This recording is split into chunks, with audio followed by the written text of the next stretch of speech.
We have the polls and politics, we have policy, and then we have the personal. They're all P's, and we'll jump around as seems right to you, okay? That's fine. The latest CNN ORC poll, you don't get more accurate than that.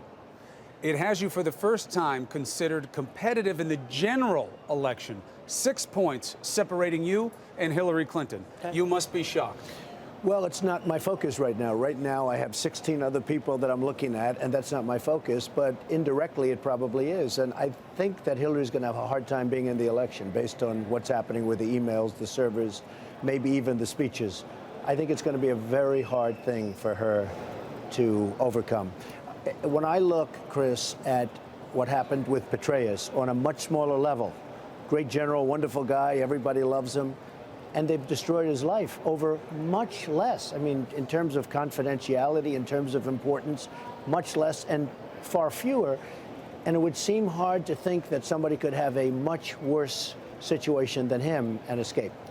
Well, the factual distinction would be that that was classified information with Petraeus, and he knew it and he used it. Here, we do not know yet that Hillary Clinton was doing the wrong thing or mishandling classified information. But it looks like Doesn't it that matter? was, and it certainly looks like it was very high-level information. And what's the purpose of it? You know, it's always skirting the edge. What's the purpose of it? In the end, she had something in mind. She didn't want people to know or something, but what is she doing? Why is she doing it? You think this is going to really hurt her long time? Oh, I think it's devastating. I think it's devastating for the election, but I think her bigger problem is not the election. I think her bigger problem is going to be the criminal problem. You really think that this could turn out to be a criminal situation for Hillary Clinton? Because there's no reference of that from the investigators. I right don't now. think I'm the only one. I mean, the FBI's involved. They only do criminal. I don't think I'm the only one. Now, maybe it's somebody on her staff.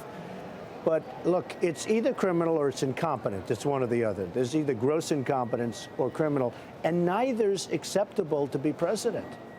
I feel like you're skipping the headline. You're 6 points from Hillary Clinton. Nobody would have expected that. You're kind of glossing over it.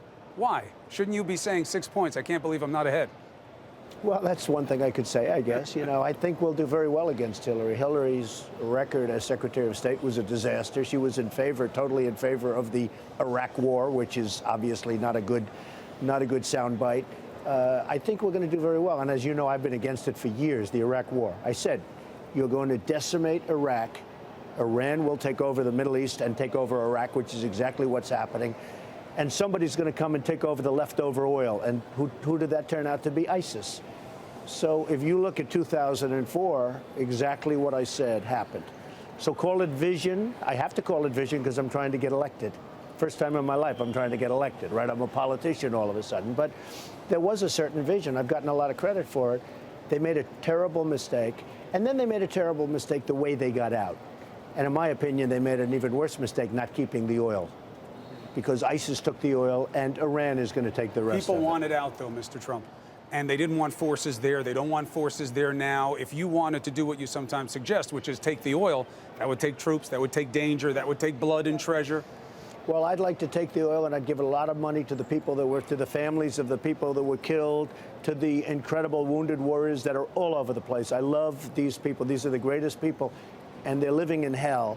And I'd give lots of money to them, their families. I mean, look at all the people. We spent $2 trillion, thousands of people killed, thousands, tens of thousands of wounded. We have nothing. Right now, Iran is going to take over Iraq, and ISIS has already taken big parts of the wealthy section of Iraq. Would it be worth creating more wounded veterans in order to do what you want to do there? Well, I see what I would do. You wouldn't have that many, I will tell you. I would just take over the source of their wealth. A big source of their wealth is the oil.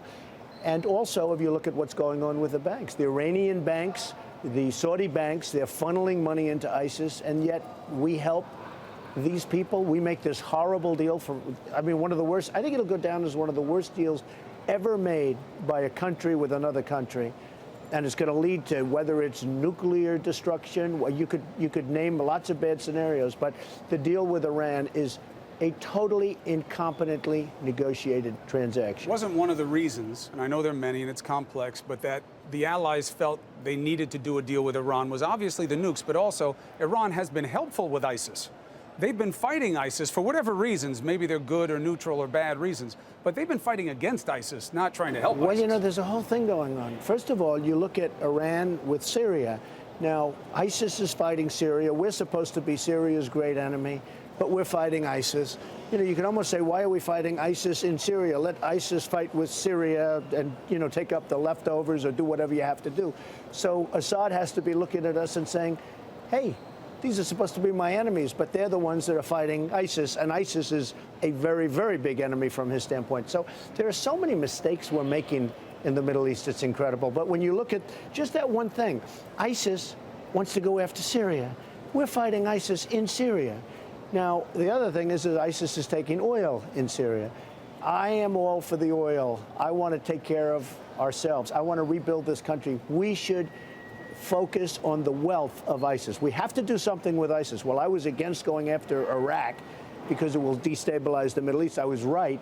Now we have to do something. When they're chopping off heads because a person's a Christian, and by the way, chop off heads of almost everybody anyway, but you have people that are living in hell. I mean, this is like medieval times, so we have to do something. But I say take the wealth, take the oil, and I also say give lots of money, and there'll be plenty left over, it's peanuts by comparison, to the families of those soldiers that died and to the wounded warriors. Plenty of money to them because they deserve it.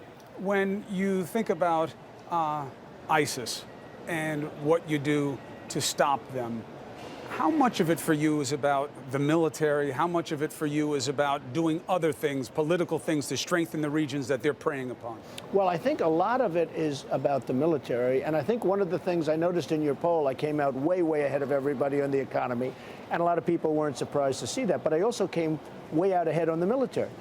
And ISIS specifically. And ISIS. I think that I will be a great sleeper on the military because people wouldn't think it's my strength, but I think it would be one of my strengths. I want to build up our military. I want to have such an incredible military that nobody's going to play games with us, nobody's going to mess with us, and hopefully we won't ever have to use our military. But we need a powerful military. Being in the real estate business, I get so many listings of bases, Army bases, Navy bases, you know, there's so many all the time. A base is for sale.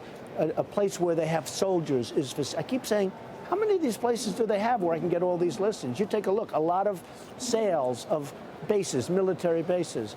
I would build up our military so strong, so powerful that nobody will mess with us. And I think actually that will be the thing that I will be really just about the best at.